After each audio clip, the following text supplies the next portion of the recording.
produkciji Filmation, jedna od velikih mačaka, bio je to i lav, Numa ili Mangan.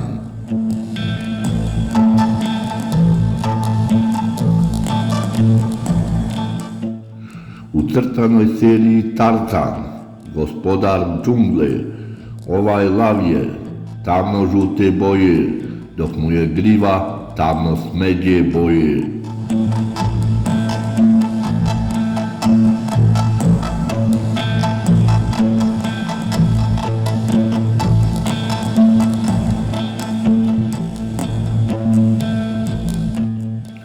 Numa Mangan, na majmunskom jeziku riječ za lava, koja se koristi kroz cijelu seriju, iako se obično odnosi na bilo kojega lava u divljini, ne nužno na određeni lik po imenu.